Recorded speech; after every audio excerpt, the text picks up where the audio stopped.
680페이지 첫 줄부터 시작합니다.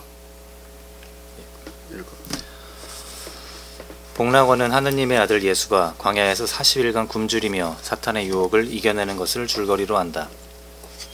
그런데 신라권에서는 하느님의 아들이 하느님의 오른쪽에 앉아 있었고 지상에서 죽은 뒤에 다시 하느님의 오른쪽 자리로 돌아간다.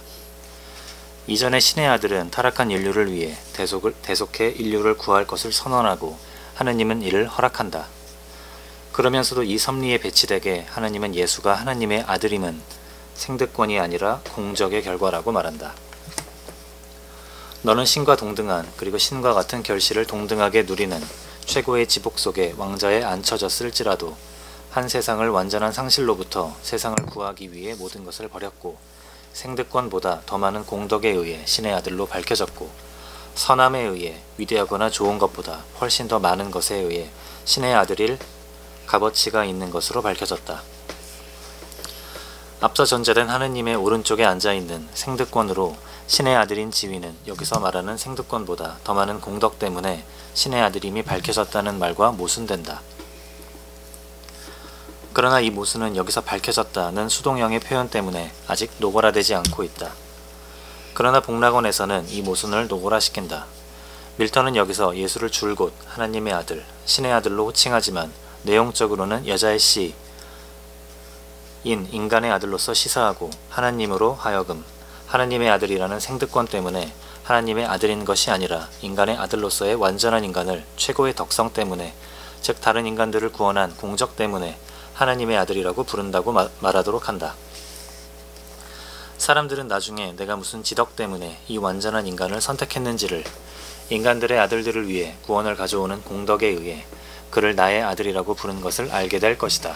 그러니까 생득권으로 하나님 아들로 태어난 게 아니라 자기 희생적인 그런 그야말로 살신성인을 했기 때문에 그 공덕으로 신의 아들일 수 있는 자격을 준 걸로 복락원은 되어 있으니까 신라원과 복락원은 완전히 다른 사상에 기초하고 있는 거예요. 자. 예수는 완전한 인간이다. 완전한 인간은 인간 본성을 받은 인간이다. 너 안에는 인간 속에서 완전한 것으로 발견될 수 있는 것, 즉 인간 본성이 받을 수 있는 것이 통합되어 있기 때문이다. 신의 아들인 복락원에서 이렇게 말하고 있기 때문에 본성을 선하게 보고 있는 거예요. 복락원은. 자, 그러면 다시 신라권은 성악설에 서 있고 복락원은 성선설에 서 있는 또 대립적인 책이라 다시 쓸 수밖에 없었던 거예요. 연속적인 속편이 아니야. 자. 신의 아들인 이유는 생득권이나 신의 섭리가 아니라 예수가 이룬 공적과 지덕 때문이다. 그리고 예수는 3번에 걸친 사탄의 유혹과 시험에서 사탄을 물리치고 바로 하늘로 승천하는 것이 아니라 눈에 띄지 않게 고향 어머니 집으로 홀로 돌아갔다. 복락원의 이 마지막 구절도 예수의 인간성을 뚜렷하게 부각시켜준다. 물론 신라권에서 노래한 대로 십자가에 못 박혀 죽은 뒤 예수의 처소는 그가 돌아가 앉아야 마땅한 하느님의 오른쪽 자리일 것이다. 이것은 상제에도 가무판 인간 문왕의 지덕을 노래한 시경 문왕이 오르시고 내려오시며 상제의 좌우에 앉아 계신다는 식구를 거의 그대로 닮았다. 그리고 복락원의 전체적 관점은 중용의 대덕자 필수명, 즉 대덕자는 반드시 천명을 받는다는 명제와 완전히 부합된다. 말하자면 복락원은 예수의 인간성을 더욱 강조하고 예수의 인간적 덕성과 공적을 부각시킨다. 이를 위해 밀턴은 악마도 인간들도 모두 신의 아들임을 강조함으로써 신의 아들의 지위를 보편화해 신의 아들이라는 예수의 생득권을 사소한 것으로 만든다. 사탄은 말한다. 그것, 신의 아들은 단 하나의 의미만 가진 것이 아니다. 나도 신의 아들이다. 원래 사탄도 천사로 만들어졌는데 타락한 천사죠. 신의 아들이야 원래. 너도 신의 아들인지 모르고 나도 신의 아들이라고 사탄이 우겨버리는 거예요. 그러면은 신의 아들이라고 혹시 생득권으로 예수가 태어났다 하더라도 그 사실이 악마나 똑같으니까 사탄이나 똑같으니까 사소한 일이 돼버린다고. 복락원에서는 신의 아들이라는 생득권을 부정하던가 아니면 사소한 일로 만들어버린다. 자. 아니 신의 아들이었다. 그리고 내가 신의 아들이었다면 나는 지금도 신의 아들인 것이다. 관계는 그대로다. 모든 인간도 신의 아들이다. 그리고 타락 천사들 중 하나인 사탄만이 아니라 타락하지 않은 천사들도 다 신의 아들이다. 다만 예수는 인간의 지덕을 이루었으므로 그 명칭을 단 이들, 신의 아들이라는 명칭을 단 천사들이나 인간들보다 높은 유형의 아들일 뿐이다. 그래서 천사나 인간보다 어떤 점에서 훨씬 더 높은 아들로 천명된 것이다. 그러나 이 예수의 인간화 흐름은 복락원 안에서도 가끔 성서 자구에 충실한 섭리적 생득권 담론과 마찰을 일으킨다. 마리아는 어린 예수에게 너는 숙명적으로 죽어야 하는 인간의 아들이 아니다. 사람들이 너를 부모가 천한 것으로 여길지라도 너의 아버지는 온 천지와 천사들과 인간들의 아들들을 다스리는 영원한 아버지라는 것을 알아라고 당부하고 있기 때문이다. 성경책 말하고 반대되는 말이야. 성경책에서는 마리아하고 그 예수의 형제들이 걱정을 해요. 이 예수를. 왜냐하면 동네 사람들이나 다른 타지 사람들이 이 예수에 대해서 수군수군대요. 성경에 나오는 말이야. 뭐라고 수군대냐? 이 새끼가 또라이라고, 지가 하느님 아들이라고 그러고 돌아다닌다고, 이 새끼 미친 무당이라고 막 수군댄다고 그래요. 그러니까 이제 걱정이 돼가지고 마리아와 그 형제들이 이 예수를 찾으러 나가요. 나가서 보니까 예수가 한 무리의 사람들에 의해서 둘러싸여져 있고, 예수가 그 사람들에게 뭔가 막 말을 하고 있는 모습이 들어왔어요. 그래서 가까이 가니까 그 예수를 에워싸고 있는 사람들 중에 하나가 예수의 제자가 되겠죠. 그 사람이 예수한테 보고하기를, 마리아 예수의 어머니를 보고 당신의 어머니와 당신의 형제들이 당신을 찾으러 왔다. 맞아서 보십시오. 그러니까 예수가 한다는 소리가, 나의 어머니가 어디 있으며 나의 형제가 어디 있느냐, 나의 형제는 너희들이고 나의 어머니도 너희들이니라, 이렇게 말을 하거든요. 신의 아들인 사람들만 나의 형제다, 이렇게 말을 하면서 어머니를 거부하는 장면이 나와요. 미쳐도 단단히 미쳤죠. 그러니까 멜리아라고 하는, 우리가 대명강의 할 때 내가 여러 차례 소개한 적이 있는데, 멜리에라고 하는 프랑스의 카톨릭 신부는 자기가 셀소록에 그 영혼을 가리키고 그러던 그 자기 신도들에게, 자기 교군의 신도들에게 장편의 유서를 써요. 그 유서가 장 멜리에의 유서라는 책이야. 지금 책으로 나와 있고 영어로도 번역되어 있고 불어로 쓰여진 책인데, 일본말로도 번역되어 있어요. 근데 한국말로만 번역이 안 되어 있더라고. 바보들이, 그 철학자들이 그걸 번역을 안 했어요. 근데 거기에서 자기 신도들에게 죽으면서 써놓은 유서예요. 신은 존재하지 않고 예수는 미치광이었다, 무당이었다, 절대 앞으로는 기독교를 믿지 말아라, 그런 내용으로 가득 찼어.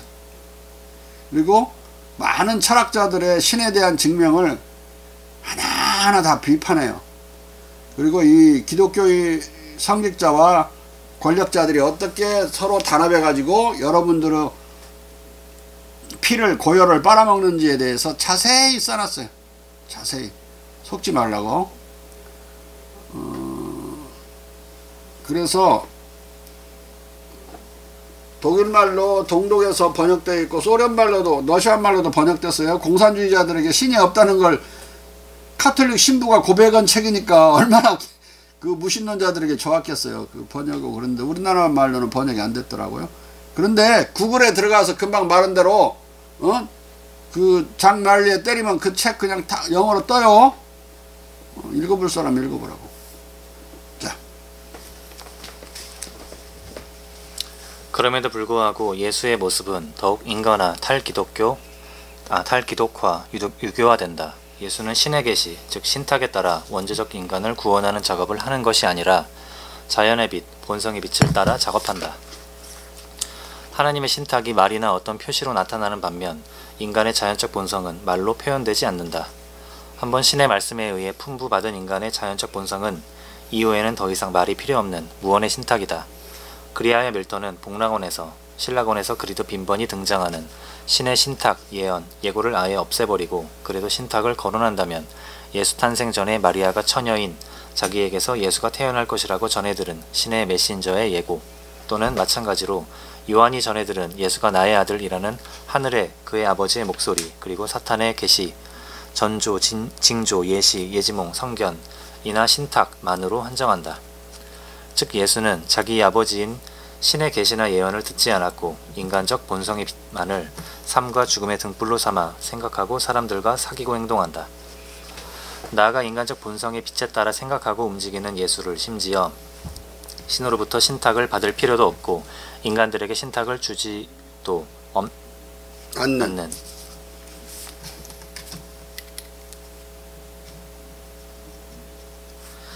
않는 살아있는 신탁 자체라고 부르는 한편 인간 본성을 말없는 내적 신탁이라고 부른다. 예수는 이전에 주운 신탁이라 변함없이 가지고 있는 신탁일 뿐이지 그 이상 더 신탁을 받을 필요가 없어요. 본성만 가지고 있으면 되는 거라고. 그런 뜻이야. 자. 예수는 사탄에게 엄히 말한다. 너 사탄은 신탁함으로써 더 이상 이방인들을 속이지 못하리라. 이제부터 신탁은 끝났다. 그리고 너는 이제 더 이상 화려한 꾸밈과 제물로 델피나 다른 곳에서 신탁을 요청받지 않으리라. 적어도 헛되리니 그들은 내 말이 막힌 것을 알게 되리라. 하느님은 이제 자신의 최후의 뜻을 가르치도록 자신의 살아있는 신탁을 세상에 내보냈고, 살아있는 신탁은 인간의 본성이죠. 인간의 본성 또는 본성을 가진 사람. 또 금우 독실한 마음속에 거할 진리의 성령을, 인간들이 알아야 할 모든 필수적 진리에 대한 내적 신탁을 보낸다. 인워드 어라클로 바뀌어버렸어. 이제 외부로부터 하늘에서 계속 내 귓전에 내려오거나 기도를 열심히 했을 때 오는 그런 신탁이 아니라 외부로부터 오는 게 아니라 내 마음속에 있는 신탁이니까 본성이죠. 자기의 본성. 양심의 소리. 네? 알아듣겠어요? 이 19절을? 자. 여기서 신의 살아있는 신탁은 예수를 가리킨다. 그리고 금우 독실한 마음속에 거할 신의 진리의 성령과 신의 내적 신탁은 동격으로 인간 본성을 뜻한다. 그리고 밀턴은 하나님이 살아있는 신탁으로서의 예수에 이어 내적 신탁을 보낼 것이라고 말하고 있다.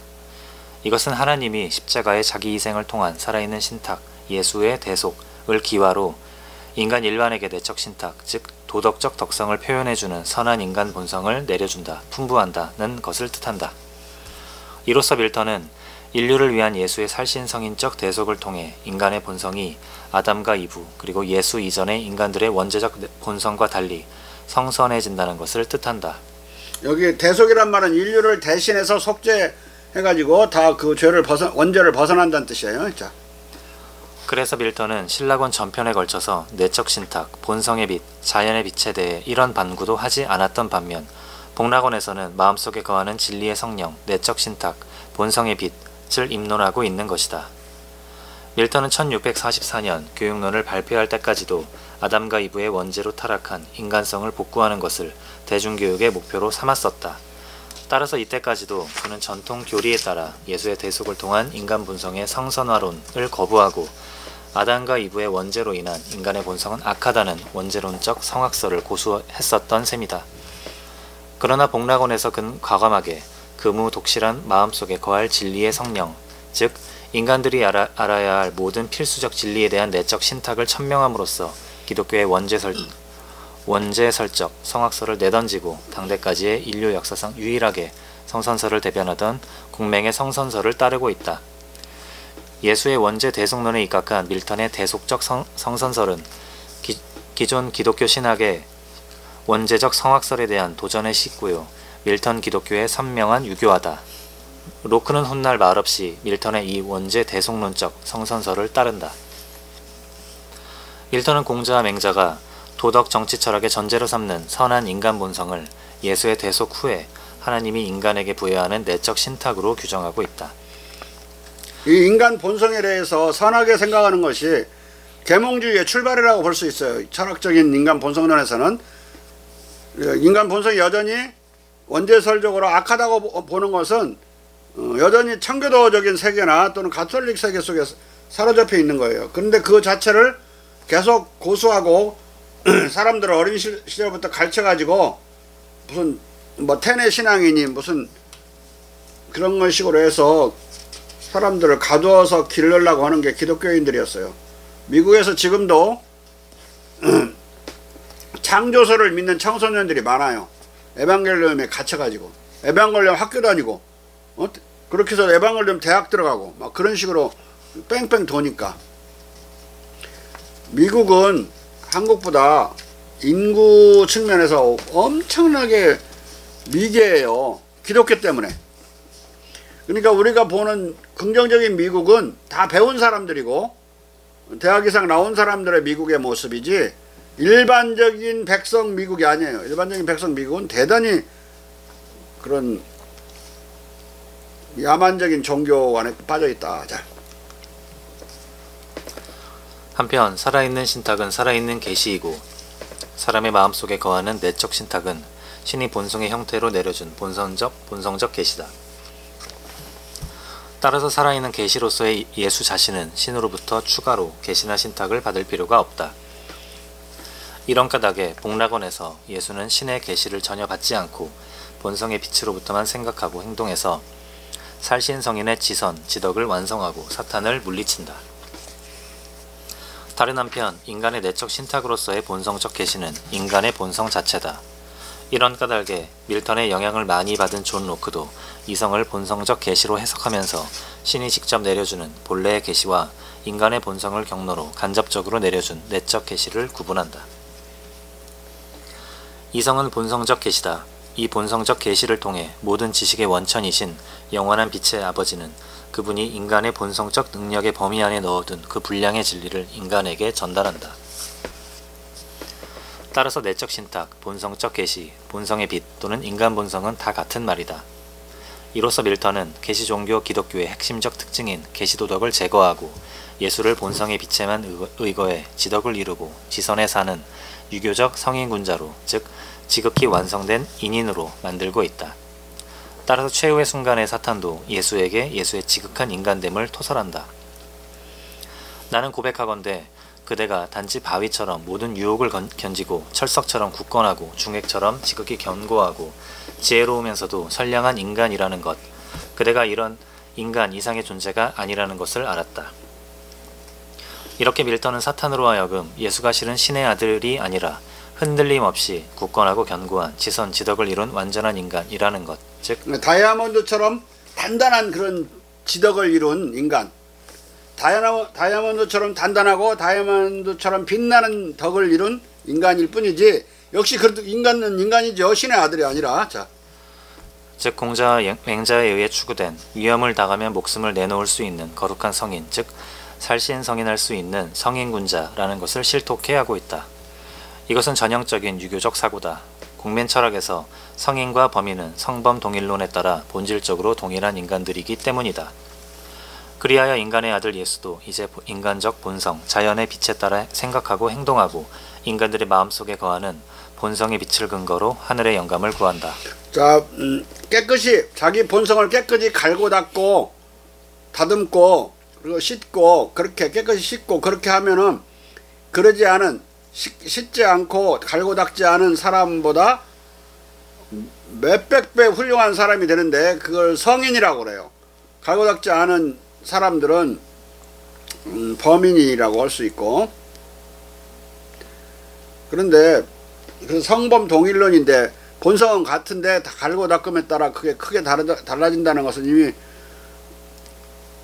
성상근 습상원의 태제에 이미 들어있죠. 본성은 서로 가까우나 학습과 여러 습득 또는 연습에 의해서, 학습과 연습에 의해서 달라진다. 영어 속담에 Die Exercise macht Master란 말 있죠. 연습은 도사를 만든다. 독일말로도 Die Übung macht Meister라는 거의 똑같은 말이야. Übung, 연습이 마이스터, 메스터, 도사를 만들어준다. 그러듯이 연습을 많이 한 사람은 같은 본성에서 갈고 닦았기 때문에 같은 본성이라도 갈고 닦았기 때문에 도사가 되고, 연습하지 않은 사람은 그냥 맹추가 되는 거죠. 잼뱅이가 되는 거라고. 얼마나 학습과 연습에 의해서 달라지는지 알겠죠? 군인도 마찬가지로 훈련과 연습을 많이 해야 군인이지. 그냥 모아놓고 장정들 모아놓고 총 주워서 나가서 쏘라면 막 저도 쏘아버려. 저도 잘못 쏘아갖고 뭐 자기 동지도 쏘아버리고 아군도 쏘아버리고 막 자기 소대장도 쏘아버리고 어? 이스람 하나한 군데. 그래서 그 공자가 백성을 가르치지 않고 전쟁터에 내보내는 것은 학살하는 거라고 그랬어요. 그만큼 다른 거예요. 한 달 훈련하는 것과 안 하는 것이 완전히 다른 존재가 되는 거야. 네? 훈련된 한 달 훈련하고 나온 병사와 훈련하기 들어가기 전에 장정은 완전히 다른 거예요. 네? 이경구 장군 안 그래? 안 그냐고. 안 들려. 인간이 어디서 다 고장난 사람들이 많아. 이 말하는 기술이. 한 달 사이에 인간이 그렇게 변한다고. 연습이 그렇게 바꿔주는 거예요. 근데 예수는 그런 성인이야. 자기를 갈고 닦아가지고 성인이 된 거예요. 빛나고 빛나는 본성을 갖게 된 거예요. 자꾸 닦고 갈고 닦고 그랬으니까. 여러분들도 갈고 닦고 그래야 돼요. 갈고 닦으려면은 도덕적으로 갈고 닦는 거지만 기본적으로 비도덕적인 과학적인 지식도, 자연과학적인 지식도, 사회과학적인 지식도 많이 가져야 되죠. 도덕만을 갈고 닦는 문제는 아니고 그 밑바탕이 또 있어야 되니까. 그래서 인이예지라고 공자가, 지가 우선 가는 건 아니지만 마지막에 지를 넣어놨죠. 인간의 성인 군자가 되려면 인이예까지 갖추는 걸로 부족하고 지식이 있어야 그걸 다 가르쳐 줄 수 있으니까. 예도 가르쳐 줄 수 있고 책을 읽을 수도 있고 또 정의도 가르쳐 줄 수 있고 사랑도 가르쳐 줄 수 있는 거예요. 어떻게 인이예지를 갈고 닦느냐.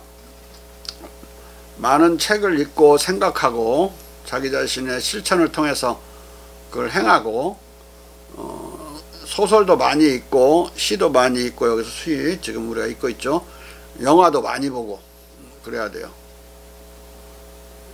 영화를 좋은 영화를 많이 봐야 된다. 맨 무슨 마피아 나오는 영화 뭐 마약 어쩌고 저쩌고 사람만 때려 죽이고 막 그런 거 안 좋아. 전쟁 영화도 공식적인 전쟁 영화예요. 아까 내가 인피들이라는 영화는 그 팩트에 기초한 영화예요. 실제로 그런 녀석이 있었고 미국 외교당국을 곤란하게 만든 놈이 있었어요. 그런 이집트에 가갖고 그런 말을 해가지고. 응? 그런 경우들을 종교가 다른 경우에 얼마만큼 겸손해야 되는지에 대해서 가르쳐주는 영화이기도 하고 그러죠. 영화는 이 세상을 다뤄야 되니까 좋은 영화는 나쁜 영화보다 훨씬 많아요. 나쁜 영화는 아무리 재밌더라도 두세 편 보면 재미 하나도 없잖아요. 세 편째 보면 아마 질려버릴 거예요. 예? 뭐 건선징악도 너무 빤하면 서부 영화 같으면 재미없어요. 처음에 딱 시작하면 벌써 어떻게 끝날지 알아버려. 어? 너무 소박 단순한 영화니까. 아까 이경고 장관한테 물어본 것은 훈련을 한 달 받은 사람과 안 받은 사람이 얼마나 다른지에 대해서 물어본 거예요. 엄청 달라요.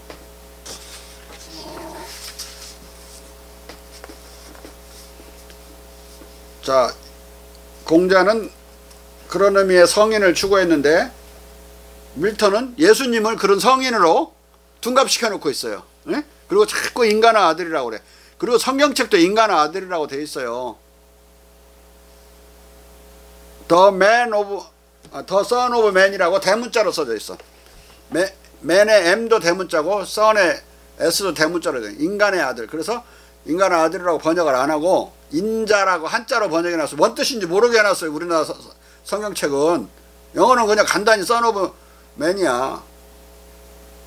그러니까 이게 원래 성경책이 인간의 아들로 되어 있기 때문에 신의 아들이라는 말은 말로만 나오지 인간의 아들이라는 말이 아니 신의 아들이라는 말로 되어 있지 않기 때문에 논쟁이 붙어요. 그래서 인간의 아들인데 성인이다라고 해석은 한번 말했죠. 아리오스파와 하늘의 아들이고 그래서 삼위일체다. 신성의 삼위일체로 보는 아다나시우스파가 323년에 논쟁을 해서 아리오스파가 패배했다고 그랬죠. 아리오스파 패배한 쪽은 그리스 종교, 러시아 종교 쪽으로 가고 동로마 제국의 카톨릭으로 가서 이렇게 되고, 서노마 제국의 카톨릭은 이제 오늘날 알고 있는 기독교의 모태가 돼요. 그러니까 지금 밀턴은 인간의 아들 쪽으로 가고 있으니까 저 그리스 러시아 종교 쪽으로 막 가버리고 있는 거예요. 그게 더 예수님을 따르다 보니까 비슷해져 버린 거예요. 성인으로 보는 거, 예수를 신의 아들이 아니라. 자. 즉 하악 이상달한다. 그곳 시온에는 신과 이 신과 같은 인간들이 올바로 찬양되고 거룩한 자들 가운데 가장 거룩한 자 예수와 그의 성도가 그렇다. 이들 예수와 사도는 도덕적 덕성이 본성의 빛에 의해 표현되는 곳에서 이 덕성이 만인의 마음속에서 완전히 망실되지 않는다면 하나님으로부터 영감을 받지 너 사탄으로부터 받지 않는다. 여기서 다시 밀턴은 과감하게 성선설을 대변하고 있다. 위 19에서 도덕적 덕성이 본성의 빛에 의해 표현된다는 명제는 본성의 빛이 선하다는 것을 전제하면서 그가 기독교의 원죄적 성악설을 배격하고 인간의 본성은 선하다는 공맹의 성선설을 따르고 있음을 가장 명확하게 보여준다. 나아가 인간이 본성의 빛으로 표현되는 도덕적 덕성을 온전히 지키고 따름으로써 하느님으로부터 받는 영감은 하늘의 계시가 아니라 인간적, 정치적, 역사적, 종교적 행동과 창조의 바른 지침으로서 의 도를 말한다. 이것은 본성을 따르는 것을 일러 도라고 한다는 중용의 명제와 부합된다. 따라서 본성의 빛으로 이거 중용의 첫 번째 첫 줄에 나오는 명제죠. 설성지도는 이건 이미 알고 있었어. 이 사람도 이 구절은 읽고 있었다고. 밀턴도. 자. 따라서 본성의 빛으로 지극한 덕성을 이룬 완전한 인간은 오로지 하느님으로부터 영감을 받을 뿐이고 악마로부터 영감을 받을 까닭이 없다. 예수, 성자, 보통 인간이 하늘의 가르침과 동일한 본성의 빛을 독실하게 따른다면 악마는 인간을 흔들 어떤 힘도 가질 수 없다. 본성의 빛을 독실하게 따르는 인간에게 영감, 하늘의 가르침을 따름으로써 받는 지침, 즉 도를 줄 수 있는 존재자는 이제 오로지 하늘뿐이다. 이 논지도 밀턴이 견결하게 성선설을 따르고 있음을 보여준다. 그리고 그 이전에는 본성의 빛, 자연의 빛은 정통 신학에 따라 밀턴에 의해 은총의 빛, 신앙의 빛, 종교의 빛 또는 계시의 빛에 비해 열등한 것으로 간주되었었다. 은총의 빛에 대해 즉 본성보다 나은 안내자에 대해 너의 눈을 떠라. 또는 주로 신의 지식과 역사에 속하는 일들은 정의가 내려지면 곧 이해되기에 위로부터의 계시 없는 본성의 빛과 범위를 초월하고 그러므로 인간 이성에 의해 다양하게 이해되기 일수다. 밀턴은 본성의 빛을 이전의 전통 신학에 따라 줄곧 은총의 빛이나 계시의 빛보다 열등한 것으로 간주했었으나 복락원에서는 본성의 빛을 율시하고 있다. 예수는 본성의 빛의 안내만으로 20년 만에 20년 만에 엄청나게 달라져 버린 거죠. 밀턴의 사상이 20년 만에. 자.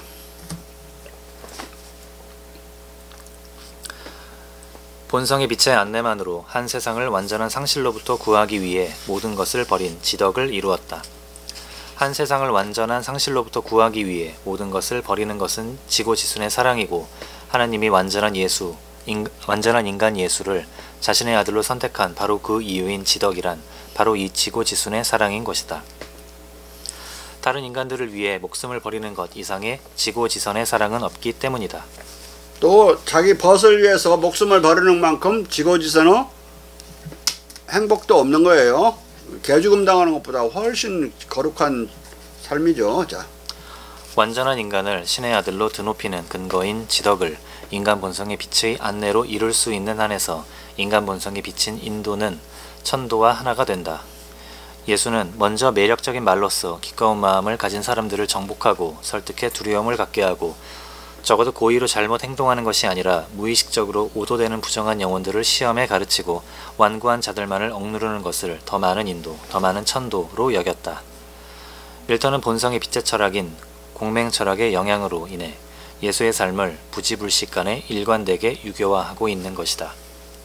한편 밀턴은 신라권에서 이 세상의 인간들을 구하기 위해 자신의 모든 것을 버리는 지극한 사랑으로서의 지덕과 동시에 신에 대한 순종을 강조한다. 그분, 예수는 사랑만으로 계율을 완수할 수 있을지라도 신의 정확한 계율을 순종과 사랑, 이 양자에 의해 완수할 것이다. 신라고는 좀 더 그러니까 기독교적이 그죠 아무래도 이런 소리는 하고 있으니까.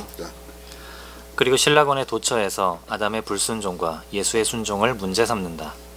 반면 복락원에서 밀턴은 신라권과의 연속성을 유지하기 위해 첫 구절에 예수의 순종을 딱 한 번 언급한다. 일찍이 행복한 동산이 한 인간의 불순종으로 상실된 것을 노래한 나는 이제 온갖 유혹을 뚫고 충분히 실험된 한 인간의 확고한 순종으로 회복된 낙원을 노래하리라. 이게 딱 한 줄 나와요 이렇게. 이것이 복락원에서 순종, 불순종을 진지하게 언급하는 유일한 구절이다. 순종의 가치가 이렇게 배후로 사라지면 세상의 인간들을 구하기 위해 자신의 모든 것을 버린 예수의 지극한 사랑으로서의 지덕만이 유일한 덕성으로 부각된다. 이 자기희생적 지덕의 모습은 신라권에서 낙원 회복에 대한 미가엘의 예언에서 이미 마련되어 있다.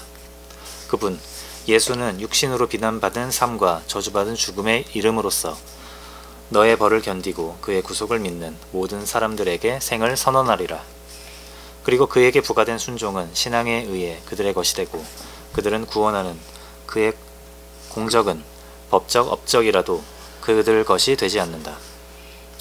이 때문에 그는 미움받으며 살고 모독당하고 힘으로 붙잡히고 재판받고 사형을 선고당하고 수치스럽고 저주스러운 사람으로 십자가에 그 자신의 국민에 의해 못 박히고 생명을 가져다 주기 위해 죽으리라.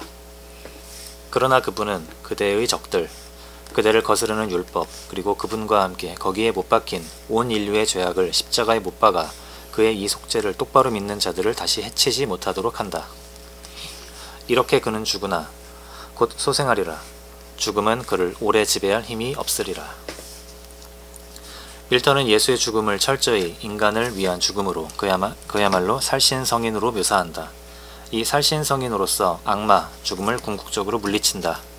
예수는 그 자신의 국민 중 그의 적수들에 의해 고발되어 정복자 로마 제국에 의해 십자가에 못 박혀 죽임을 당하지만 예수의 제자들은 사랑의 지덕으로 로마 제국을 기독교함으로써 로마를 도덕적으로 정복한다. 젊은 예수의 마음속에서 불타던 열망, 즉 이스라엘을 로마의 멍에로부터 구하고 그로부터 진리가 해방되고 공정성이 회복될 때까지 온 지상에서 야수적 폭력과 오만한 참주적 권력을 정복하고 억누르는 승리의 공적, 영웅적 행동이 이루어진 것이다. 예수의 약함이 사탄의 강함을 극복한 것이다. 이 대목에서 밀턴은 명대 중국이 만주족에게 패망했으나 높은 문화도덕으로 만주족을 유교 문화 속으로 동화시켜 만주족을 문화적, 도덕적으로 정복한 최근 역사를 떠올렸을 것이다. 이걸 두 개를 계속 파랄랄하게 계속 하면서 가고 있는 거예요. 근데 이걸 그만큼 밀턴만큼 중국에 대한 지식과 중국의 철학을 모르는 영문학자가 이 밀턴 시를 읽으면 해독이 안 돼요. 해독이 안 돼. 에? 해독을 할 수 있겠어 이게? 에이, 희주 해독을 할 수 있겠냐고. 중국을 모르고 공자 철학을 모르는 자가 밀턴만큼은 알아야 될 게 아니야. 모르는 자가 이 글을 해독할 수 있겠냐고. 예? 막 쥐어 짜서 막 답을 받아내. 자, 명조 정부는 총동원과 옥새로 대규모 유혈 사태를 유발하는 무리수를 쓰지 않은 채 순순히 정복당하는 수치스럽고 저주스러운 자기희생적 패망에 의해 만주족을 포용하는 인성을 완성했다. 즉 살신성인한 것이다. 인성을 인덕이라고 고쳐주세요. 한자는 덕으로 돼. 또한 밀턴은 인류의 죄를 씻기 위해, 아니 인간들의 본성적 도덕성을 고양시키기 위해 십자가에 못 박힌 예수의 자기희생적 지선, 지덕, 즉 지고지순의 사랑을 최대로 살신성인 명제에 가깝게 묘사하면서 명조 중국 정부와 만주족의 관계와 함께 공자 철학을 생각했을 것이다. 그가 대학가 논어의 첫 5편 학위에서 공회장까지를 번역한 인토르케타의 인토르.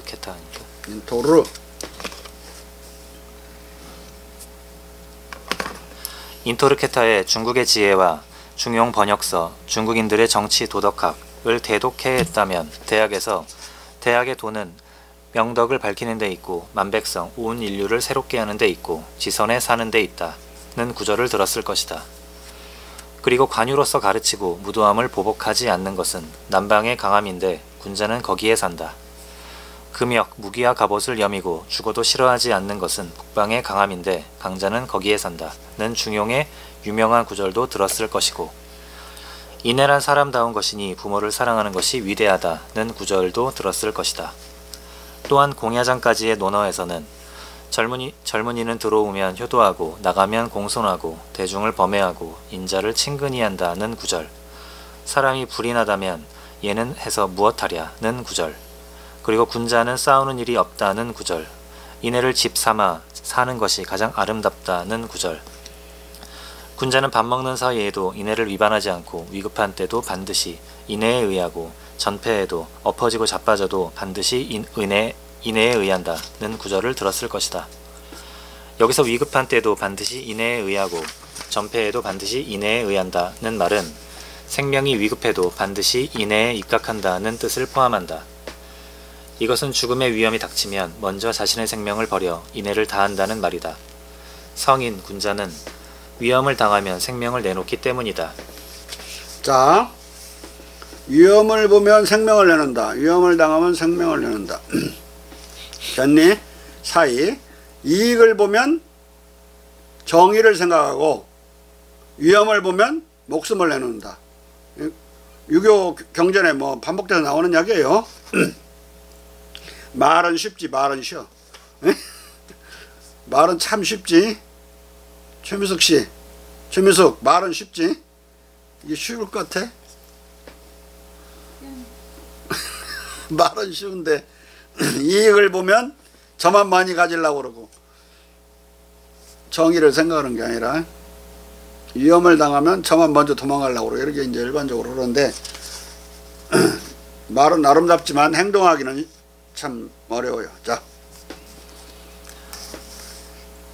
따라서 군자는 밥 먹는 사이에도 인애를 위반하지 않고 위급한 때도 반드시 인애에 의하고 엎어지고 자빠져도 반드시 인애에 의한다는 공자의 태제만으로도 밀턴은 자신을 죽여 인애를 완성한다는 공자의 살신성인 명제를 알았을 것이다. 이런 까닭에만 그가 신라권에서 그토록 거듭 강조한 하느님에 대한 순종이라는 예수의 중차대한 책무를 복락원에서 단 한 번 언급함으로써 이 순종을 맹자의 순천 수준으로 가볍게 만드는 한편 인간 본성의 빛의 안내만으로 정도를 찾아 인류의 대속과 구원을 위해 십자가에 못 박혀 죽어 인류에 대한 사랑을 완성한 인간 예수의 살신성인의 지선, 지덕만을 유일화한 것으로 보인다. 나아가 밀턴은 사랑, 인애의 지덕과 본성의 빛에 입각해 예수를 인간화, 성인군자화 한 데에 맞춰 금욕적 전쟁 종교 기독교로부터 호전적 전쟁주의적 남성 이데올로기적 영웅주의를 털어내고 기독교를 반전 평화주의, 덕성주의, 모성적 인애론으로 바꾸려고 한다. 이것은 기독교의 유교와 근대화 개혁이다. 공자는 관유로서 가르치고 무도함을 보복하지 않는 것은 남방의 강함인데 군자는 거기에 산다고 말하고 군자는 싸우는 일이 없다고 가르쳤다. 이에 따라 역대 중국은 비공, 반전, 반정복, 평화주의, 즉 반침략, 평화주의를 대외정책의 근간으로 삼았다. 중국의 이 절대적 평화주의는 포르투갈 무명시 후앙 멘도자, 페르난 핀토, 마테오 리치, 라모트 르베예 등을 통해 유럽 지성계에 줄곧 알려졌고 앞서 시사했듯이 밀턴도 북경 백성들은 아주 정대하지만 후전적이지 않다는 사실을 메모해둘 정도로 잘 알고 있었다. 그러나 금욕적 전쟁 종교 기독교를 평화의 종교로 바꾸는 것은 쉽지 않아서 밀턴의 평화주의적 서술과 묘사는 습관처럼 끈덕지게 잔존하는 전통적 전쟁 비유 어법들, 전쟁, 정복, 개선, 승리, 승자 등과 줄곧 마찰을 일으킨다. 하지만 그의 전체적 의도는 충분히 간파할 수 있다. 이것은 밀턴이 신라권의 무용과 영웅주의를 복락원에서 가급적 철저히 제거하려는 것으로 나타난다. 신라권은 물론 그리스 로마 헬레니즘, 군사적 제국주의적 영웅주의를 낮게 평가하지만 이에 대비해 기독교적 영웅주의를 높게 여기고 굳게 견지한다.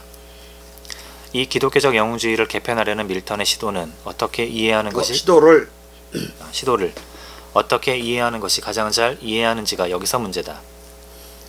복락원은 그 제목과 첫 식구들에서 신라권을 상기시키고 이 두 서사시를 영웅주의에 대한 연장된 고찰로 이해하는 것이 의미가 있다. 신라권 제9책 첫 식구들에서 밀턴은 호머나 버질의 영웅시보다 더 영웅적인 영웅주의를 숙고하라고 요구한다. 슬픈 일이다. 하지만 그 주제는 트로이의 성벽을 3번이나 돌아 도망치는 적을 추적한 단호한 아킬레스의 분노보다 파혼한 리비니아로 인한 투르누스의 경로보다 또는 그토록 오랫동안 그리스 사람과 키레리아의 아들을 당혹시킨 넵투누스나 주노의 경로보다 덜한 것이 아니라 더 영웅적이다.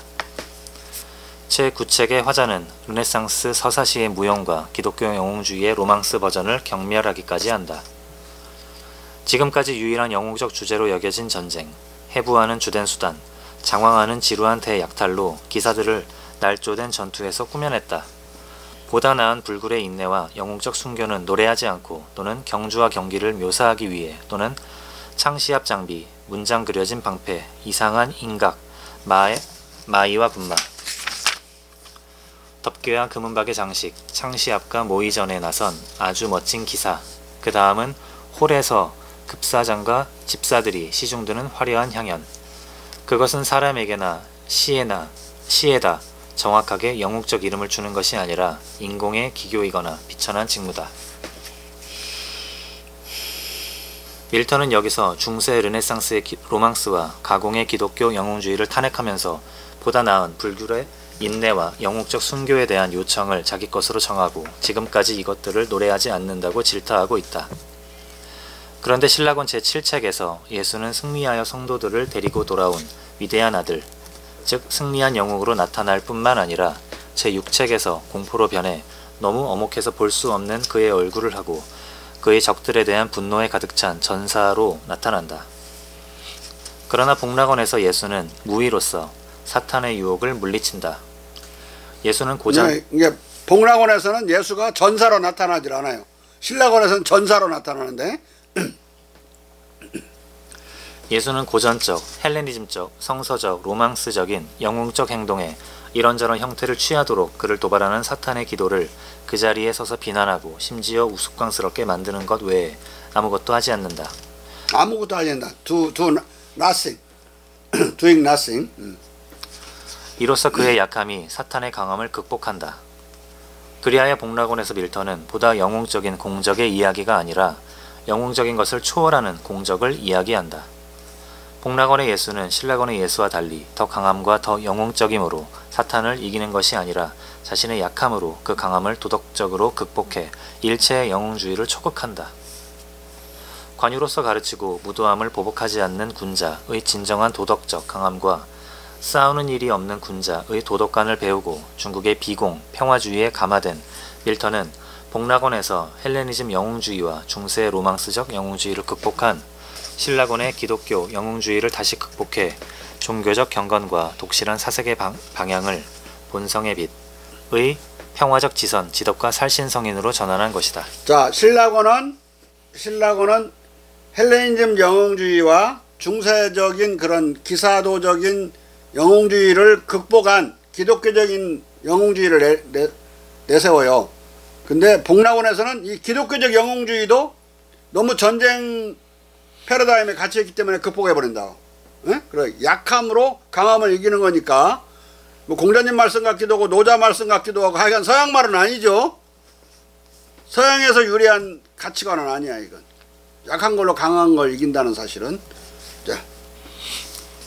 신라권의 종교관과 세계관에서는 필요가 없었지만 1650~60년대 내내 더 많이 쇄도에 들어온 중국의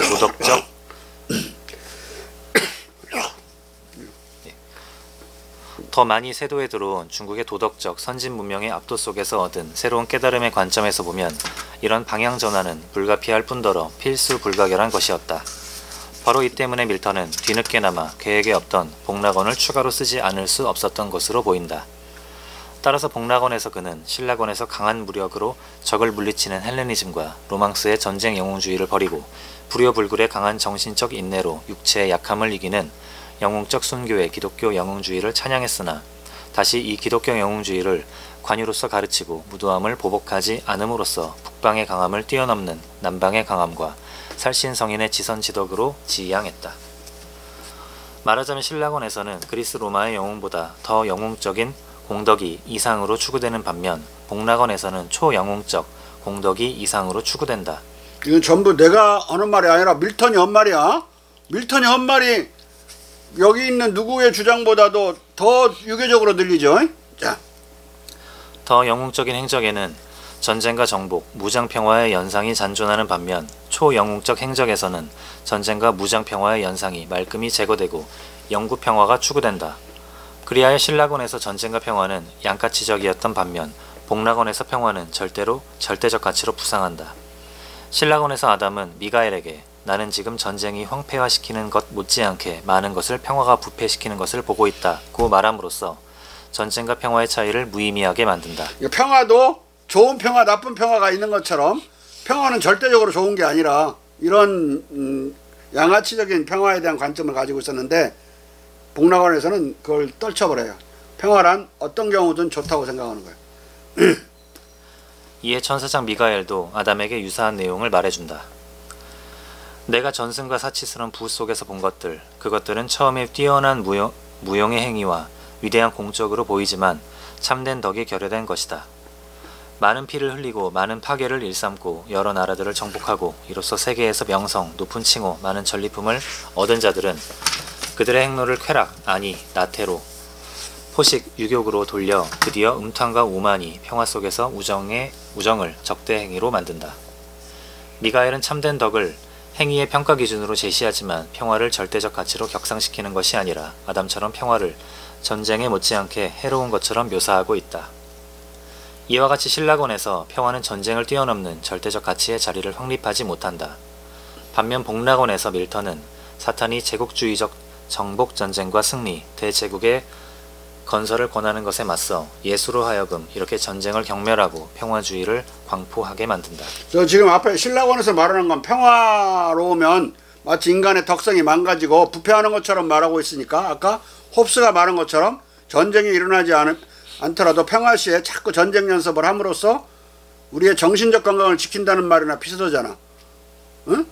전쟁은 좋은 거고 어떤 식으로든 평화는 약간 양가치적이고 그런데 우리가 평화를 절대적 가치로 고수하는 경우에만 자기 나라를 지킬 수가 있어요. 자기 나라를 침공해서 우리나라 자기 나라의 평화를 교란시키려는 자들을 막으려고 하는 그 강력한 정신적 힘은 평화의 절대적 가치를 믿는 자들에게서만 나올 수가 있는 거예요. 에? 전쟁도 좋은 것이고 평화도 나쁜 것이고 막 이런 생각을 하는 자들은 아무렇게나 전쟁도 하고 아주 비굴한 평화도 유지해가고 그럴 수 있다고. 비굴한 평화는 곧 나중에 엄청난 교란을 가져와요. 자기 나라를 노예로 만들면서까지 평화를 추구할 수는 없는 거죠. 자. 이에 우리 주 구세주는 침착하게 말한다. 나더러 제국을 위해 부를 추구하고 영광을 위해 제국을 탐하도록 내 온갖 논법으로 나를 설득하지 말라. 멀고 넓은 정복에 의해 굴복시키고 큰 나라들을 짓밟고 큰 싸움에서 대도시를 습격으로 획득하는 것을 영광스럽게 여기는 자들은 잘못 생각하는 것이다. 이런 위인들이 하는 것은 멀고 가까운 평화로운 민족들을 사로잡혔으나 그들의 정복자들보다 더 많은 자유를 누릴 만한 민족들을 강탈하고 망가뜨리고 불태우고 학살하고 예속시키는 것 외에 무엇을 하는가? 정복자들은 그들이 떠돌던 곳에 폐허 외에 아무것도 남겨두지 않고 평화의 모든 번영하는 작품들을 파괴하고 그런 다음 오만에 부풀어진 신 인류의 오만에 부풀어 신 인류의 위대한 은인 구세주라고 호칭되고 사원 사제와 제물로 숭배받아야 한다. 여기에 밀턴의 반전 평화주의가 명확하게 천명되고 있다. 밀턴은 이것을 예수로 하여금 다시 한번 분명하게 천명케 한다. 내가 내 눈앞에 열거한 육체적 팔뚝과 망가지기 쉬운 무기들, 오랫동안 준비되었으나 곧 아무것도 아닌 것이 될 전쟁의 많은 도구들의 많은 과실은 헛되도다. 그리고 나의 귀에 들려준 적에 관한 원조, 전투와 동맹에 관한 많은 정책과 심오한 계책들은 이 세상 사람들에게는 그럴싸하지만 내게는 아무런 가치가 없도다. 밀턴은 예수의 입을 통해 새로운 입장을, 즉 반전 평화주의를 절대 원칙으로 승화시키고 있다. 그러나 이 반전 평화주의는 유대 민족과 이스라엘 족속의 전쟁, 이 민족들에 대한 신 여호와와 선지자들의 인종 청소와 신의 인간 대학살, 노아 시대의 대홍수 등으로 점철된 구약 성서와 정면으로 충돌되는 것은 말할 것도 없고 신약 성서에 기록된 예수의 진정한 의도와도 정면으로 상충되는 것이다. 이것은 바로 복락원의 이 절대적 반전 평화주의가 기독교적이거나 예수 그리스도적인 것이 아니라 바로 이교적인 것, 정확히 말하면 유교적인 것임을 반증해주는 거심을 거심을 임을 하지 말고 거심을 반증해주는 것이다. 마태복음과 누가복음에 의하면 예수는 지상에 임한 자신의 목적을 말하면서 인간 세상의 평화를 깡그리 부정하고 이런 살벌한 전쟁과 불화의 담론을 설파한다. 예수는 이 세상에 평화를 위해서 오지 않았어요. 성경에 의하면 불화와 전쟁을 위해서 왔다고 자기 입으로 그렇게 말을 해요. 자. 내가 지상의 평화를 가지고 왔다고 생각하지 말라. 나는 평화가 아니라 칼을 가지고 왔노라. 왜냐하면 나는 아들을 그의 아버지와 딸을 그녀의 어머니와 그리고 며느리를 그녀의 시어머니와 대립시키러 왔기 때문이다. 그리고 사람의 적이 그의 집안 식구들일 것이다. 이것을 그대로 믿으면, 성경책에 있는 말을 그대로 고지고대로 믿으면 사랑제일교회가 되는 거야. 성경책을 무시해야만이 올바른 기독교인이 되는 건 불행한 종교예요. 대충 이런 것들을 자꾸 무시하고 읽어야 돼, 성경책을. 이걸 그대로 읽어버리면 집안을 떠나서 그 누구냐, 그놈한테만 충성을 바쳐야 돼. 가정을 떠나야 된다고. 가정에서 못 나가게 말리면 그 시어머니를 막 욕하고 싸워서 밀치고 나와야 돼. 그래야 하늘로 갈 수 있는 진정한 그 며느리가 되는 거야. 하느님의 며느리. 자. 또 이제 형제가 형제를 죽게 하고 아버지가 자식을 죽게 하리라. 자식들이 부모에게 대들어 부모를 죽음에 처하게 하리라. 이것은 예수의 지나치는 실현이 아니다. 누가도 이것은 예수 지나치는 실현이 아니라 정면에 언어라 이 말이야. 예수가 주장하는 아주 기본 논지야. 누가도 내가 지금 성경책을 유조했거나 변조하고 있지 않아요. 있는 거 그대로 인용하고 있다고. 얼마나 그러니까 공자의 글을 읽어보고 밀턴이 성경책에 대해서 정내미가 떨어졌겠어. 공자의 글을 읽고 나서부터. 자. 누가도 예수의 이 전쟁주의 노선과 호전주의를 다시 한번 확인해준다. 내가 지상의 평화를 주러 온 것으로 여기느냐. 나는 너희들에게 전혀 그러려는 것이 아니고 분열을 주리라고 말하노라. 지금부터 한 집안에서 5이 갈라서서 3이 둘과 둘이 셋과 대립하리라. 아버지가 아들과 대립해 갈라서고 어머니가 딸과 대립해 갈라서고 시어머니가 며느리와 대립해 갈라서고 며느리가 시어머니와 대립해 갈라서리라. 이게 마태복음 누가복음에 계속 반복돼서 나온 말인데 뭐 다른 곳에 더 있겠지만 더 찾지는 않았어요. 너무 흔하게 접할 수 있는 거니까.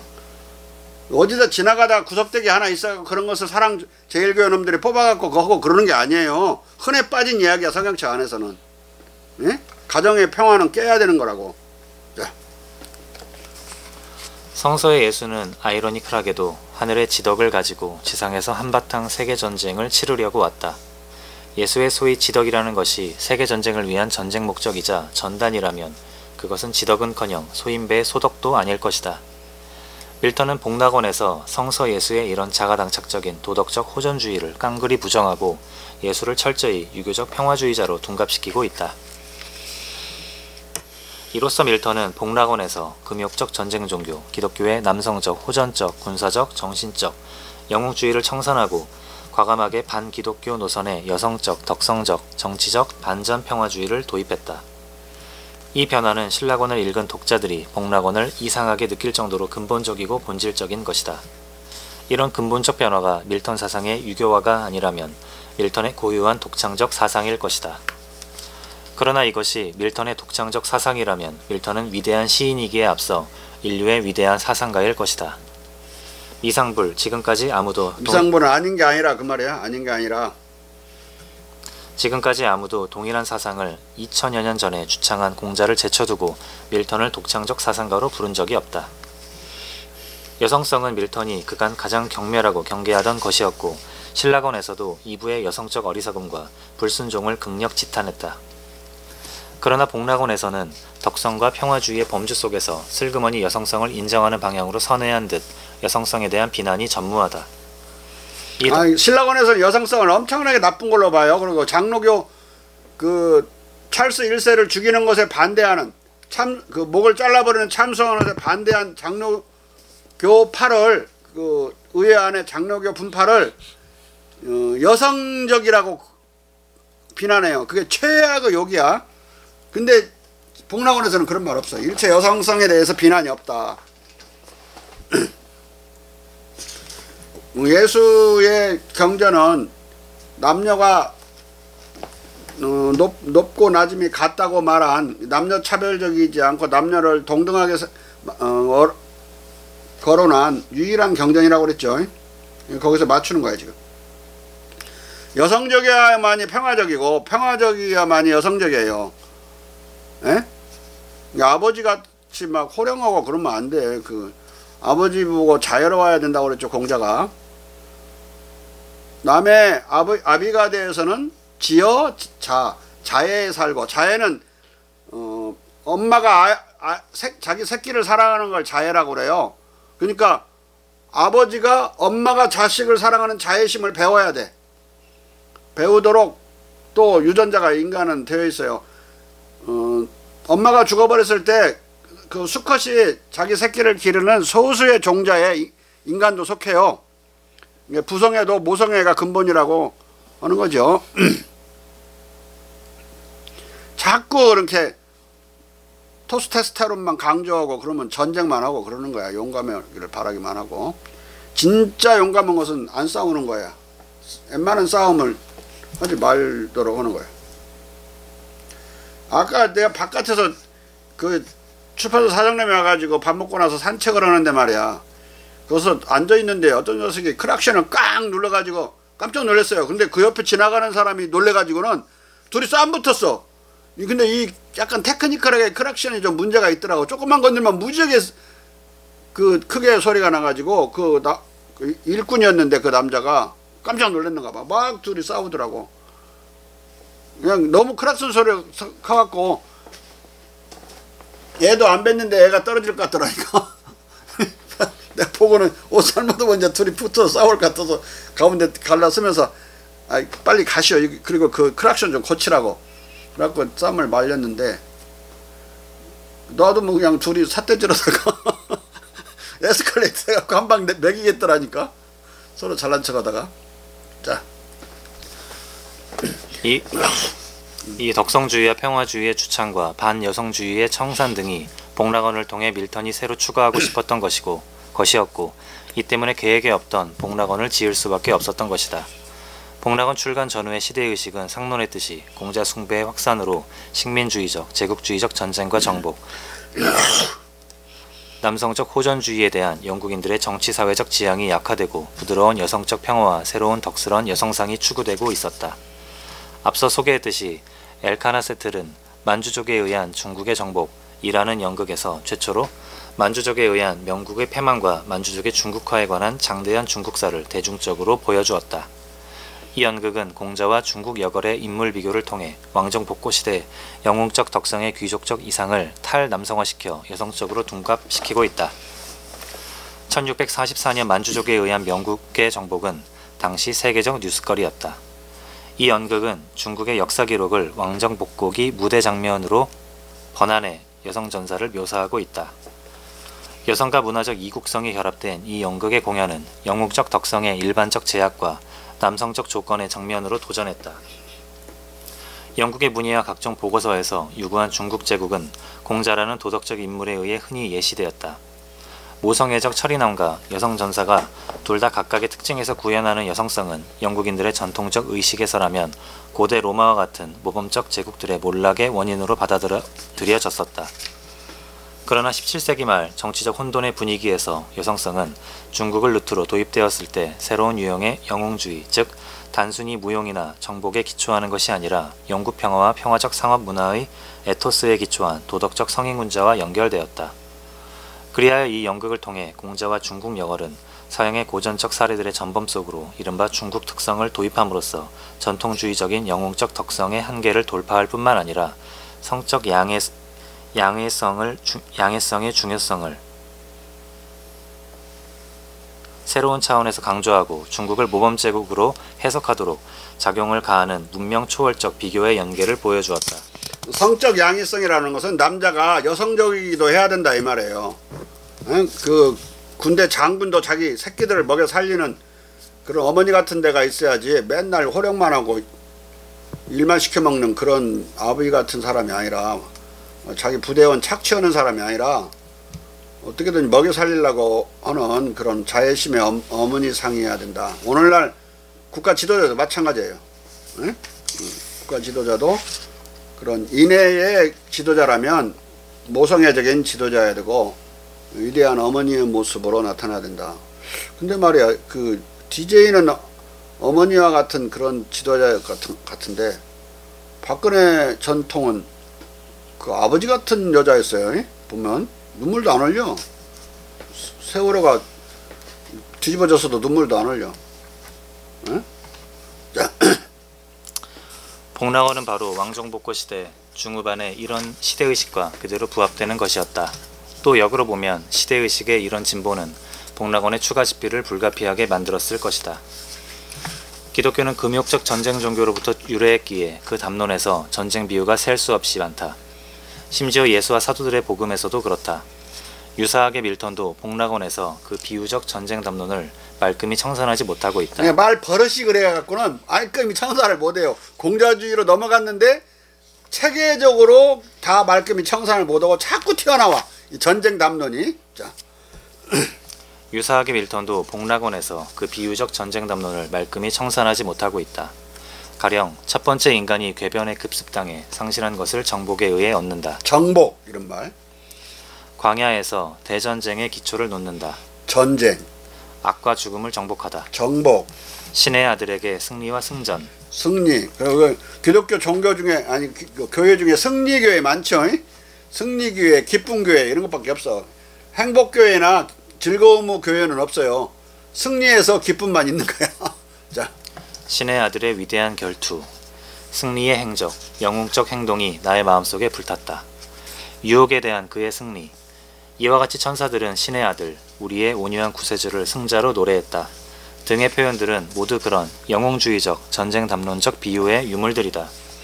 이런 전쟁 담론적 비유들의 잔존에도 불구하고 복락원은 신락원과 근본적으로 다르게 반전 평화주의를 절대적 가치로 그리고 이에 대한 확고한 지지를 지덕의 일부로 천명한 사실은 변함없다. 밀턴은 호전적으로 좀 더 일관됐으면 좋겠지만은 그 문명권에서 자라난 자라 그 문명권의 자식이잖아요. 이 말버릇을 고칠 수가 없는 거야. 말을 멋있게 하려면 자꾸 이게 정복이니 승리니 막 이런 말을 써야만 이 나이스하다고 생각하는 거지. 이 문명권은 그런 거예요. 기독교 문명권이니까. 자. 밀턴은 호전적으로 전쟁을 예찬하며 평화를 전쟁만큼 해로운 것으로 보는 히브리이즘, 헬레니즘, 전쟁 평화관을 청산하면서 동시에 헬레니즘 철학도 궁극적으로 배격한다. 헬레니즘 철학도 공자 철학처럼 또는 예수처럼 계시의 빛이 아니라 본성의 빛으로 사색하고 행동하는 철학이지만 본성의 빛으로 인도적, 천도적, 도덕적 덕성과 지식을 구하는 것이 아니라 덕성을 내동댕이 치고 지식과 육체적 쾌락 또는 반대로 육체의 말살을 구하기 때문이다. 사탄은 헬레니즘 철학을 예찬하며 예수에게 주입하려고 애를 쓴다. 지식으로 육체적 쾌락을 추구하는 철학 학파가 있었고 지식으로 육체적 쾌락을 말살하려는 철학 학파가 있었는데 하나는 플라톤과 아리스토텔레스는 육체적인 욕망이나 이런 걸 말살하려는 철학이고 이 지성이나 이성으로 그런 다른 여기서 나오는 다른 학파는 육체적 쾌락을 추구해요. 이성으로. 자. 그러니 지혜로 유명해지라. 그대의 제국이 확장되어야 하듯이 그대의 정신을 모든 세계로 확장하라. 지식 안에 만물을 그 안에 포함시켜라. 모든 지식이 모세 율법 안에도 모세 오경이나 예언자들이 쓴 것 안에도 다 표현되어 있지 않다. 이방인들도 본성의 빛에 인도되어 알고 쓰고 가르친 것이 놀라울 정도다. 이방인들이라고 하는 것은 그리스 로마를 말하는 거예요. 늘 기독교인이 아닌 경우를 말하니까. 아테네 그리스의 눈, 예술과 웅변의 어머니, 유명한 제사들의 고향, 손님을 후대하는 곳, 아테네의 아늑한 쉼터, 도시나 교회, 학습의 가로와 앙달, 거기서 아카데미아, 플라톤의 근거지의 숲을 보라. 고대 현자들의 학교들, 세계를 정복한 알렉산더 대왕을 기른 사람의 학원, 리케온을 보라. 자, 이게 아카데미아는 플라톤이 세운 학원이고 리케온은 아리스토텔레스가 세운 학원이야. 아리스토텔레스는 알렉산더 대왕의 스승이죠. 왕사. 자. 이제 현명한 철학에 그대의 귀를 빌려주라. 하늘로부터 내려와 소크라테스의 지붕 낮은 집에 귀를 기울이라. 거기서 그의 셋집을 보라. 신탁은 그를 영감을 잘 받는 인간들 중에 가장 지혜로운 인간이라고 선언했다. 그의 입으로부터 감미로운 말이 유수와 같이 흘러나와 신구 아카데미아의 모든 학파와 이른바 소요학파 그리고 에피쿠리언 학파와 엄격한 스토아 학파를 적셔 주었다. 에피쿠리언 학파는 육체적 욕망을 추구하는, 감정을 추구하고 감성을 추구하는 학파예요. 이성으로. 이른바 소요학파는 파리페터투스라고 그래서 이렇게 산책하는 학파인데 그건 아리스토텔레스 학파를 말하는 거야. 리케온 학파. 자. 이에 대해 밀턴은 예수의 입으로 이 헬레니즘 철학 전체를 완전히 부정한다. 일단 그는 소크라테스부터 배격한다. 위로부터 빛의 원천으로부터 빛을 풍부받은 인간은 어떤 다른 독트린도 비록 참되다고 인정되더라도 필요치 않다. 그러나 이 독트린들은 그릇된 것이고 확고한 어떤 것 위에도 세워지지 않는 몽상, 억측, 상상 외에 다른 것이 아니다. 그들 모두 중에서 제일 가고 가장 지혜로운 자는 그가 아무것도 알지 못한다는 사실만을 안다고 고백했다. 예, 소크라테스가 이랬죠. 나는 내가 모른다는 사실만을 안다고. 소크라테스를 비난하는 거예요. 그러니까 벌써 베이컨을 읽었다는 것을 알 수가 있고 베이컨은 이 아리스토텔레스 플라톤의 독트린을 하나의 극장의 우상으로 배격해버렸죠. 시나리오로 이 세상을 보지 못하게 만드는 시나리오에 지나지 않는 걸로 봤어요. 그대로 이론을, 그 철학 이론을 독트린이라고 여기서 표현되고 있죠. 자연을 자연 그대로 봐야지 그대로 독트린으로 보게 되면 안 된다 이거예요. 자연을 제대로 볼 수 없게 된다. 인간을 보더라도 마찬가지다. 인간을 인간 그대로 봐야 된다. 이게 경험론적인 사고죠. 베이컨은 공자 철학을 통해서 경험론에 도달했으니까 앞에서 배웠죠. 자. 그 정도는 경험론적인 사고를 할 만큼 밀턴은 가까운 시대에 누구와 가까운 시대에 베이컨과 가까운 시대에 살고 있었던 거예요. 이 사람은. 응? 자. 인간이 빛의 원천으로부터 풍부받은 빛은 본성의 빛을 말한다. 따라서 인간이 위로부터 빛의 원천으로부터 빛을 풍부받는다는 밀턴의 명제는 중용 1장의 첫 구절 하늘이 가르치는 것을 일러 본성이라고 한다는 명제와 같은 말이다. 그럼 뭐 표현이 거의 똑같아요. 이걸 표절했다고 안 할 수가 없는 거예요. 에? 자. 이런 의미에서 인간의 본성은 천성이라고도 하는 것이다. 말하자면 위 19에서 밀턴은 소크라테스, 플라톤, 아리스토텔레스, 스토아학파의 합리주의적 형이상학과 에피쿠로스의 소박경험론을 몽땅 본성의 빛에 비추어 그릇된 몽상, 억측, 상상에 지나지 않는 것으로 완전히 추방하고 소크라테스도 배격하고 있다. 이 점에서 밀턴은 어느덧 기독교의 원죄설적 성악설을 버리고 맹자와 같은 성선설을 따르고 있는 것으로 나타난다. 그러나 제3책에서는 밀턴이 예수의 입으로 소크라테스를 살신성인한 예수와 동격의 현자로 찬양했었다. 가련한 소크라테스는 이 다음으로 더 기억할 만한 자는 누구인가? 그가 가르치고 그렇게 행한 탓에 겪은 것에 의해 진리를 위해 부당한 죽음을 당했으나 지금 그 명성이 가장 자랑찬 정복자들과 대등하게 살아있다. 밀턴은 소크라테스에게 좀 부당하게 비일관되게 구는 것처럼 보인다. 그러나 앞서도 지식, 아무것도 알지 못한다는 사실에 대한 암의 문제이고 여기서도 인간들 위해서나 도덕적 선을 위해서가 아니라 진리를 위해 죽임을 당한 것이므로 그 죽음을 저평가한다면 이 부당성과 비일관성을 용인할 수 있을 것이다. 여기서 그치지 않고 밀턴은 소크라테스 이후의 철학자들을 일괄 비판한다. 그리스 철학자들을 일괄 비판한다.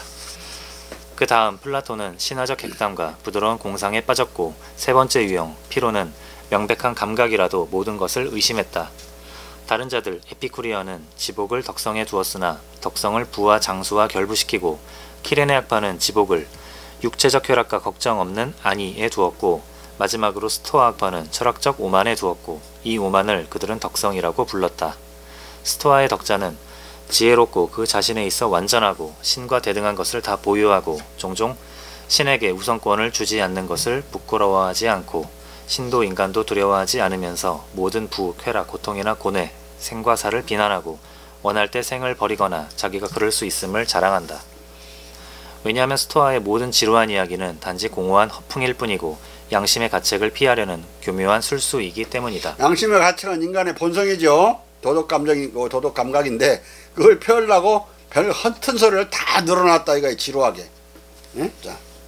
이런저런 문제를 아는 이 헬레니즘 철학 대신에 밀턴은 성서 속의 율법과 찬송가와 결부된 이야기들, 시편, 히브리의 노래와 수금, 성서의 예언자, 예언자들의 꾸밈없는 장중한 문체, 성서 속의 국가론 등을 내세운다.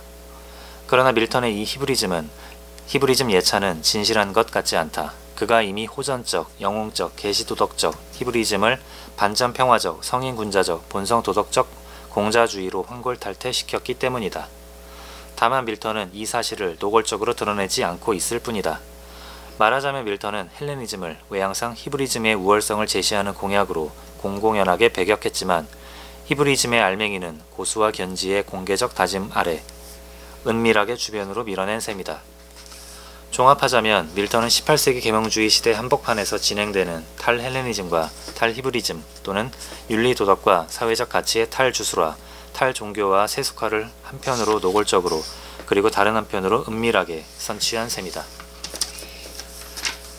신라곤과 복락곤을 전반적으로 보면 신라곤에서 낙원상실의 원인을 사탄에게 속는 이부, 여성들의 정신적 취약성과 이부의 말을 듣는 아담, 남성들의 여성화로 보았다.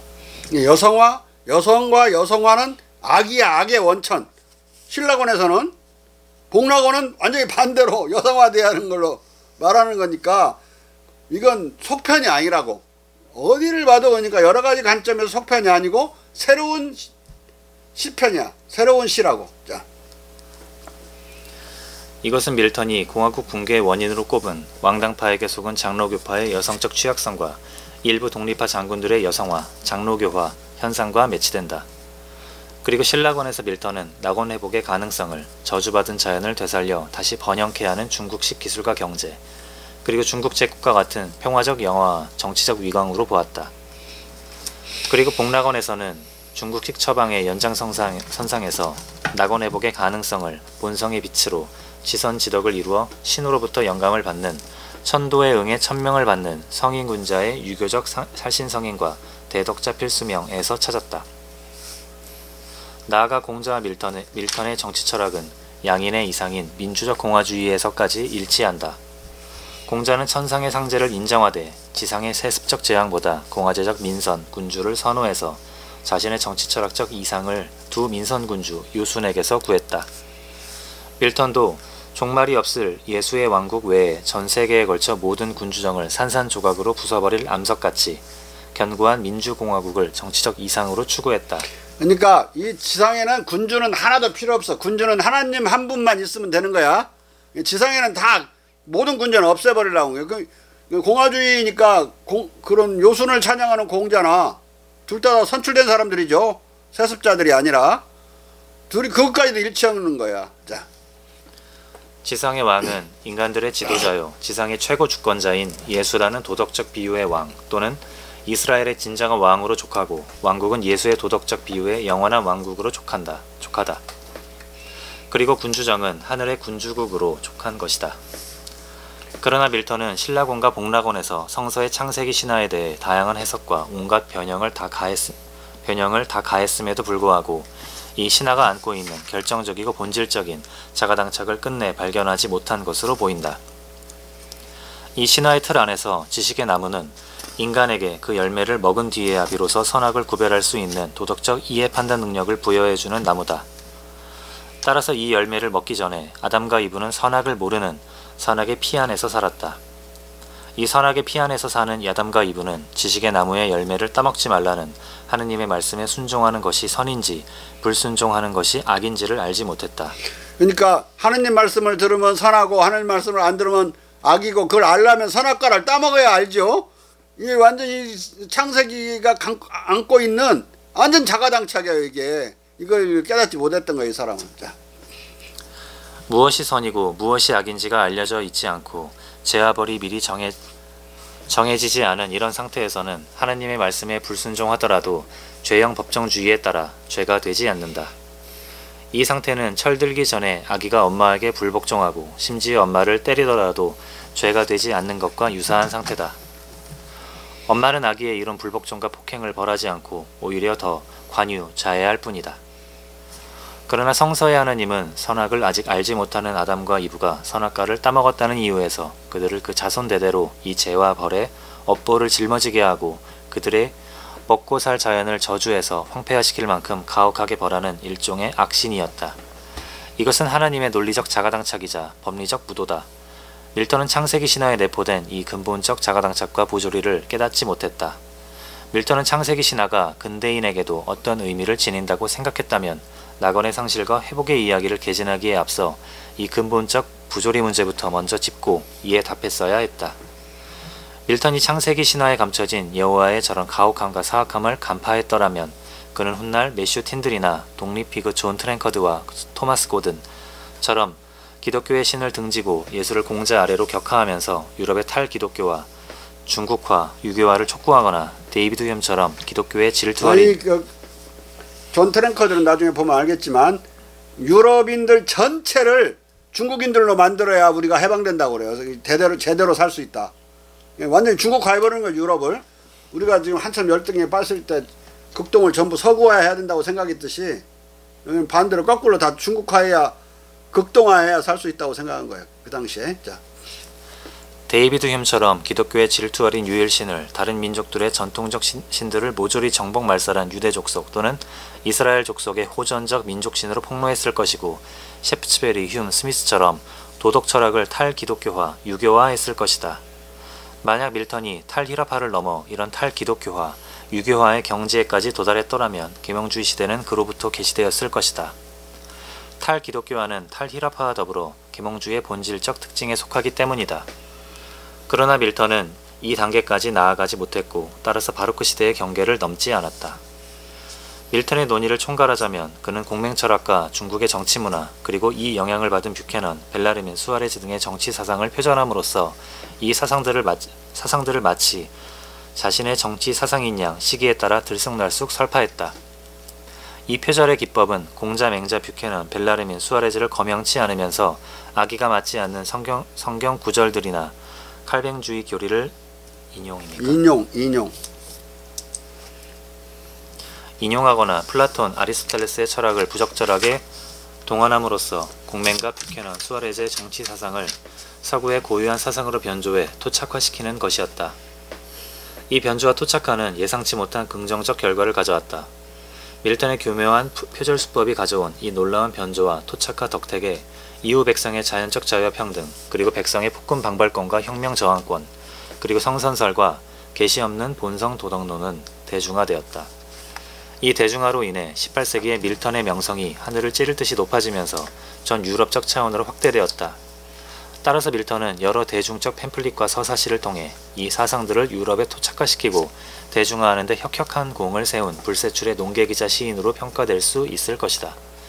밀턴 사화부터 로크, 휴움, 스미스, 루소, 밀, 버크, 베버 등 유럽 사상가들은 동서 사상의 패치워크를 통해 토착화, 대중화된 이 유교적 외래 사상들을 예외 없이 서양 고유의 사상, 아니 심지어 서구 특유의 공리로 착각하는 가운데 자유와 평등을 사전 설명 없이 무단으로 논하며 여러 가지로 뒤틀거나 이리저리 느리고 줄이고 또 심화 발전시킬 수 있게 되었다. 많은 논의들이 있었지만 꼭 다 좋았던 것만 아니에요.